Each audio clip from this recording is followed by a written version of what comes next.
राधा प्यारे अनात्मक सतगुरु धाम सहकारी नगर बुलंदशहर उत्तर प्रदेश में गुरु ज्ञान मिशन द्वारा आयोजित आज दिनांक 2 मार्च सन 2025 ईस्वी की प्रातः ये सत्संग की दूसरी बैठक प्रारंभ हो रही है। लगभग आप सब लोगों के कान में बात पहुंच रही होगी। रात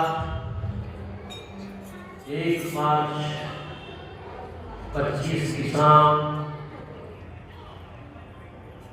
आपके सामने प्रिंसिपल भियानंद जी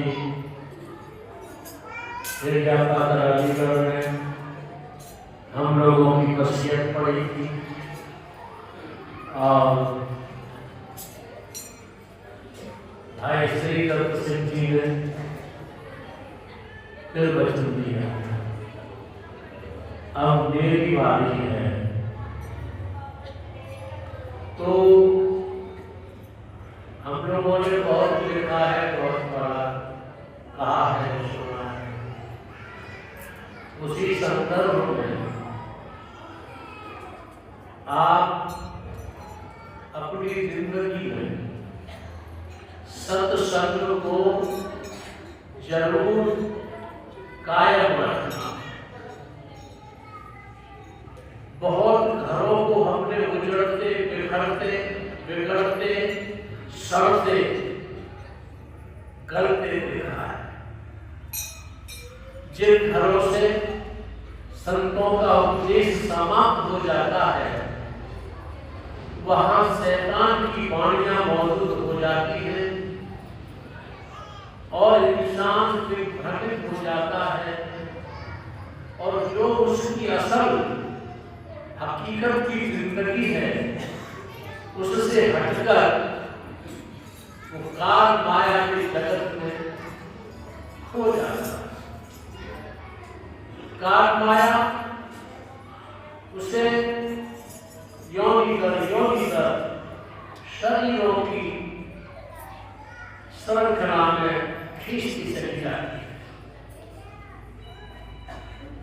संतमत सत्संग, संतों की उपदेशना भले ही तुम्हें नीरस लगती हो, रस नहीं है इसमें, आनंद नहीं, लेकिन इस रसहीन और आनंद मुक्त में तुम्हें स्थायी रस मिलता है, आनंद मिलता है। तो सत्संग को कायम रखना। इससे तुम संसार में रहते हो, देखते होगे वो घर के घर, परिवार के परिवार, समाज के समाज नष्ट हो गए हैं जहां से महान पुरुषों संत सद्गुरुओं की शिक्षाएं लुप्त हो गई हैं। मैं प्रवचन की शुरुआत में एक बात कहूं, लकड़ी होती है, लकड़ी में अग्नि तत्व मौजूद होता है।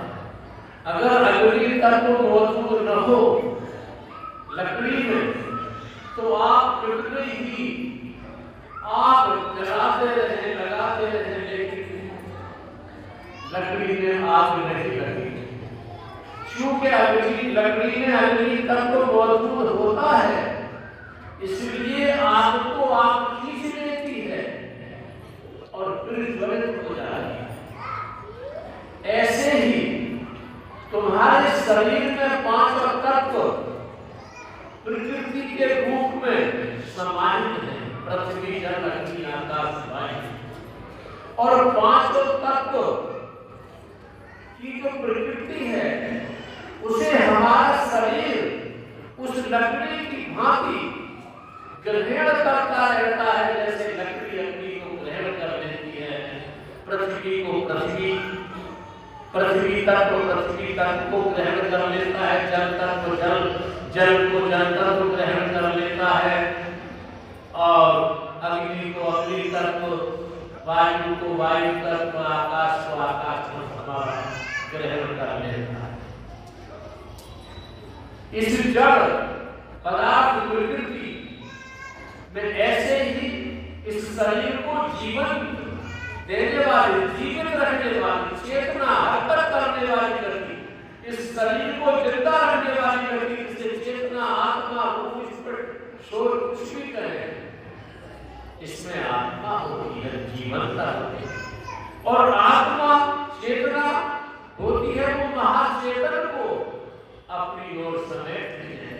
परमात्मा आत्मा होती है, वो आत्मा परमात्मा को अपनी तरफ समेटती रहती है, खींचती रहती है। सशक्त होता है, सशक्त गुरुत्व को अपनी ओर खींचता है। तो आप पूर्ण हैं, पांचों तत्व की प्रकृति तुम्हारे पास है, और पांचों तत्व की जीवंतता, चेतना, आत्मा भी तुम्हारे पास है। अब तुम्हें खींचना है किसको? ये तत्व अपना खींचते रहते हैं, आत्मा परमात्मा को, चेतन महाचेतन को, सत्संग को खींचता रहता है। इसके लिए हिसाब हो रहा है या नहीं हो रहा है, इसकी तुम्हें वैज्ञानिक दृष्टिकोण रखना है। बहुत से बेहोशी की जिंदगी जीते हैं, मूर्छित अवस्था की जिंदगी जीते हैं, अज्ञानता की जिंदगी जीते हैं, अनैतिकता, अधार्मिकता की जिंदगी जीते हैं। उन्हें ये अनुभूति, एहसास नहीं होता कि आपको लकड़ी खींचती है, आत्मा परमात्मा को खींचती है, चेतन महाचेतन को खींचती है। उन्हें बेहोशी की जिंदगी, शराब में मस्त है, मांस में मस्त है, व्यवसाय में मस्त है, दुनिया के रसों में मस्त है, दुनिया के दिखावे में मस्त है, बस इन चीजों से भिड़ रहते हैं। तो आप होश की जिंदगी जीने वालों में से हैं, तभी तो अपने अमूल्य क्षणों को यहाँ पर सतगुरु धाम में आए हैं। मैं अपनी प्रवचन माला में किसी न किसी महापुरुष संत का जिक्र किया करता हूँ, और उस माला में किसी न किसी संत महापुरुष के मोती को पिरोता हूँ, ताकि उस महापुरुष के मोती को जाने से उस माला की बहुत कीमत हो जाती है, उस माला में सुगंध आ जाती है, चमक आ जाती है, उष्मा आ जाती है, ऊर्जा आ जाती है, प्रेरणा आ जाती है। अरे यहाँ तक है साहब, उनकी शक्ति समा जाती है। तो आज की प्रवचन माला में मैं जो चित्र कर रहा हूँ वो कर रहा हूँ मौलाना रूम, यानी जलालुद्दीन रूमी। ये बहुत चमकदार सितारा है, रूहानियत की बहुत खासियत है इसमें। तो मौलाना रूम का जन्म जो था वो अफगानिस्तान के बलख नाम के शहर में 1207 ईस्वी को बहाउद्दीन साहब के घर हुआ था। और बहाउद्दीन भी बहुत धार्मिक प्रेमी थे, बहुत कुछ नमाज और ज़कात आदि करने में लगे रहे। सन 1219 ईस्वी में चंगेज खां के आतंक भयभीत होकर बहाउद्दीन ने अपना बलक शहर छोड़ दिया और वो कितने ही शहरों में भ्रमण करते करते तुर्किस्तान के कोन्या नामक शहर में जा पड़ाव डाल दिया। वहां कोन्या में पड़ाव डालने के बाद मौलाना जलालुद्दीन रूमी की शिक्षा दीक्षा एक बहुत ही ऊंचे दर्जे के फकीरों की तालीम के साथ होती रही और जब मौलाना रूम शादी योग्य हुए तो उनकी शादी कीरा खातून नाम की महिला से, जो बहुत ही सहयोगी रही मौलाना रूम की यात्रा में। रात एक उनके विषय में कहा जाता है, उनके विषय में कहा जाता है कि रात को वो दीप जलाकर और रूहानियत के महान पुरुषों की जीवनी पढ़ा करते थे, रूहानियत की कमाई किया करते थे। तो एक कीरा खातून ने कहा कि हमारे घर में ये जो दीप जलता है, इस दीप के जलने से जो जिन्नात है वो हमसे खफा हो गई है और जिन्नात हमको कुछ नुकसान पहुंचा सकती है। जब कीरा खातून ने मौलाना रूमी से ये कहा कि जिन्नात खफा हो गई है हमारे घर में दीपक जलने से, क्योंकि जिन घरों में दीप नहीं जलते हैं, जहाँ हमारी हिंदू फिलॉसफी में भी कहा जाता है वहाँ भूतों का निवास होता है, तो उसने कहा जिन्नात खराब हो गई, खफा हो गई है, हमसे नुकसान पहुंचाएगी। आपने शायद हम लोगों ने भी लिखा है, कहीं बाबा गरीब साहब ने लिखा है, प्रेत योनि की 1 दर्जन जातियां कही है जो मनुष्य के कर्म करने के बाद मनुष्य जैसी जिंदगी जीता है, मनुष्य जैसा धर्मावलंबी होता है, उसके अनुकूल ही स्थूल शरीर छूटने के बाद उसको प्रेत योनि में विचरण करके अपने कर्म के संसार में जाना होता है। उसमें भूत प्रेत पिशाच किन्नर यक्ष गंधर्व दैत्य जिन्नादि 1 दर्जन जातियों का जिक्र किया गया है। ये जैसी जैसी श्रेणी की भक्ति करते रहते हैं, ऐसी ही श्रेणी के ये भूत प्रेत पिशाच किन्नर यक्ष गंधर्व दैत्य जिन्न आदि बनते रहते हैं। तो जो कीरा खातून थी उसने कहा जिन्नात खफा हो गई है, क्योंकि इस घर में महान पुरुषों की रूहानियत की चर्चा होती है, दीप जलता है।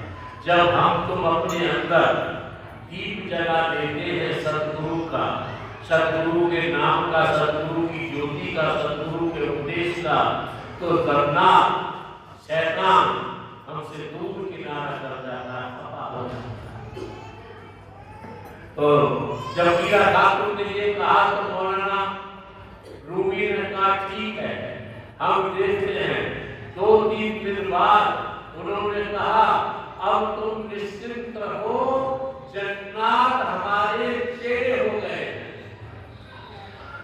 ये स्वामी जी महाराज ने भी हिदायतनामे में जिक्र किया है, बाबा गरीब साहब आत्मज्ञान ने भी, दादा जनाब बिहारी साहब ने जिक्र किया है कि जब कोई संत महात्मा अभ्यास करके अपनी रूह को 10वें द्वार के मंडलों की ओर ले जाता है तो उसे वहां पर बहुत से योनियों के जिन्न आदि योनियों के रूहें मिलती हैं और उन संत महात्माओं से प्रार्थना करती हैं कि हमें भी खुदा की दरगाह में पहुंचा दिया जाए, क्योंकि खुदा की दरगाह में बिना कामिल के बिना गुरु के कोई नहीं पहुंच सकता है।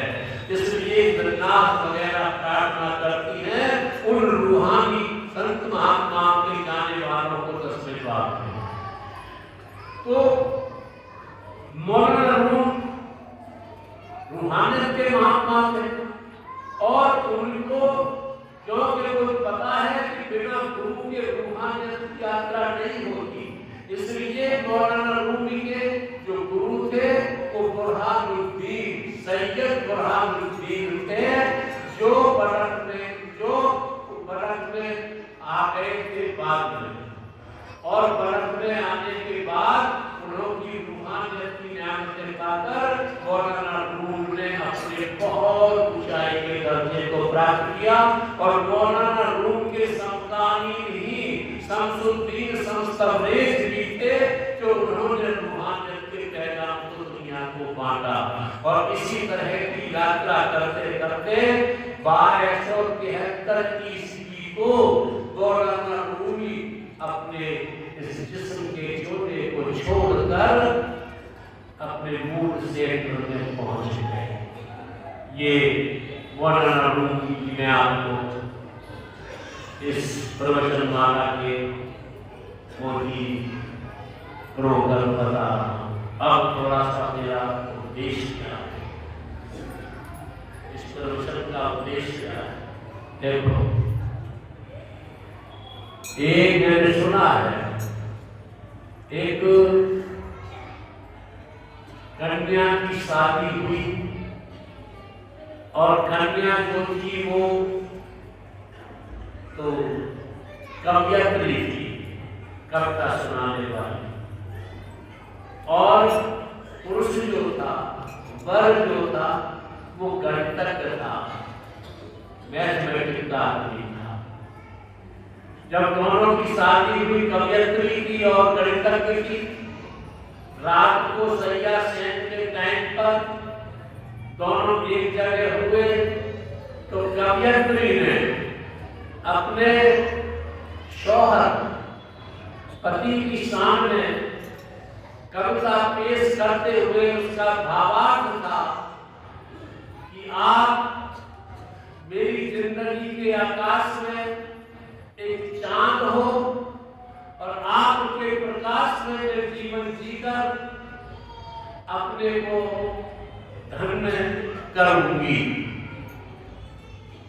ये कवियत्री ने उसके लिए कहा, लेकिन वो कवियत्री की बात सुनकर गणितज्ञ ने उसके भाव को न समझकर एक दूसरे तरह से कहा, अच्छा तो आप मुझे चंद्रमा कह रही है, जबकि चंद्रमा में तो काले काले दाग है, वो आप मेरे चेहरे के गड्ढों को काले काले दाग चंद्रमा की उपाधि दे रही है, मेरे चेहरे के गड्ढों को चंद्रमा के दागों से उपाधि दे रही है।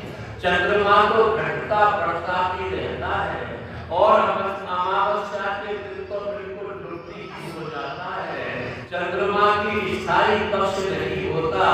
आप मुझे चंद्रमा की ईश्वरता, चंद्रमा के गड्ढे, चंद्रमा की कालिमा से विभूषित कर रही है। उसने इसको याद, वो तो कह रही थी मेरी जिंदगी के आकाश में तुम चंद्रमा हो और तुम्हारे प्रकाश से अपने जीवन में बस। संत महात्माओं ने अपने गद्य की वाणियों में, अपने पद्य की वाणियों में तुम्हें संदेश कहा है कि तुम इस आकाश में, इसलिए तो हमारी जमीन के ऊपर जो आसमान दिखाई दे रहा है यही आसमान नहीं है। संत महात्माओं ने यानी हजरत मोहम्मद रसूलुल्लाह सल्लल्लाहु अलैहि वसल्लम ने 7 आसमान का जिक्र किया है। स्वामी जी महाराज ने भी 7 आसमान का जिक्र किया है। संत महात्माओं ने 7 आसमान के पार की वाणी का जिक्र किया है जो हमारे तुम्हारे भीतर उच्चारण हो रही है। तो उस आसमान में जिक्र किया है कि तुम तुम्हारी चांद हो उसके तुम निशान हो, तुम्हारी रोशनी से संसार में रोशनी आलोकित हो रही है, वो तो संदेश महात्मा तो देते हैं ये।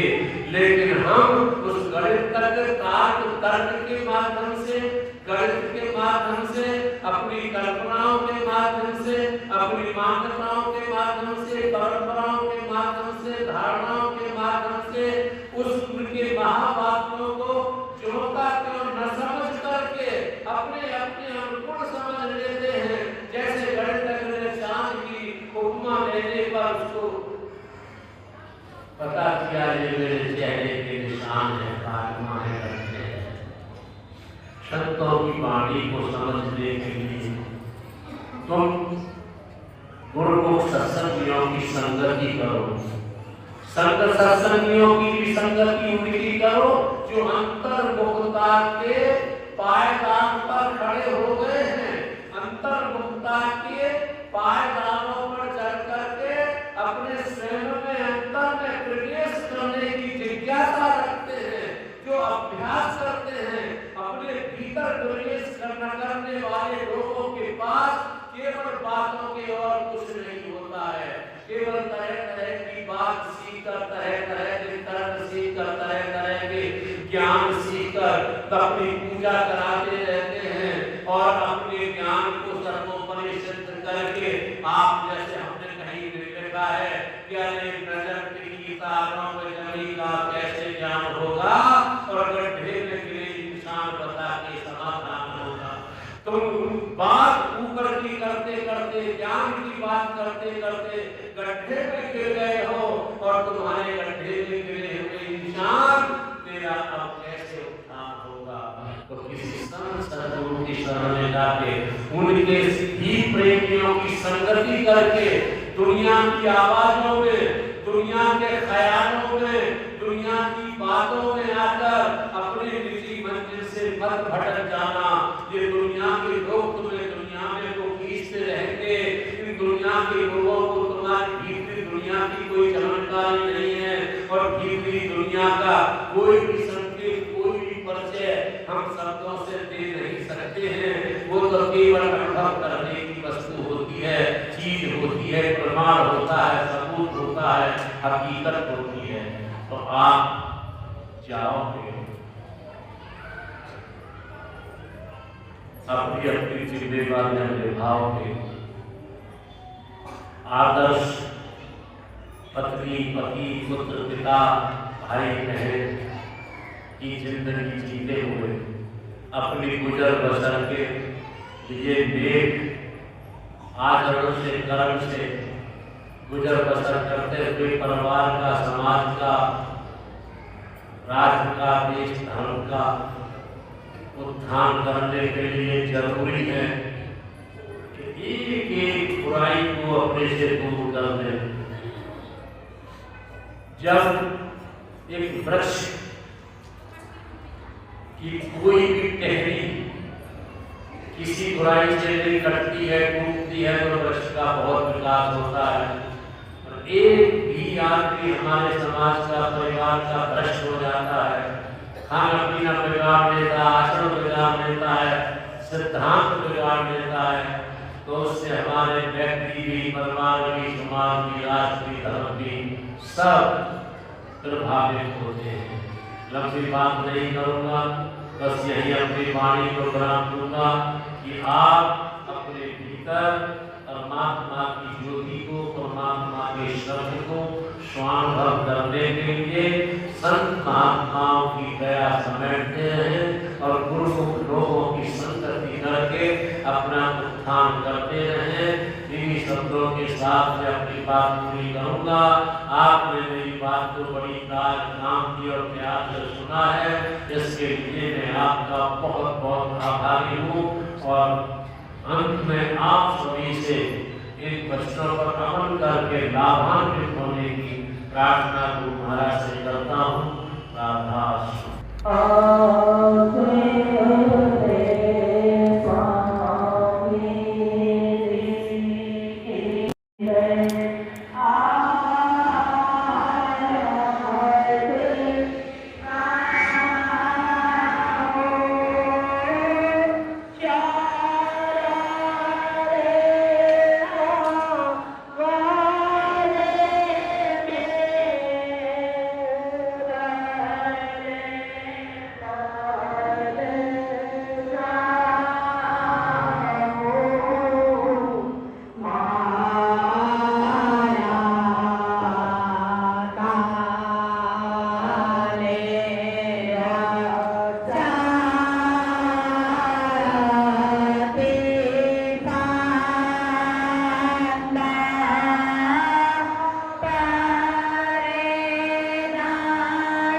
पिता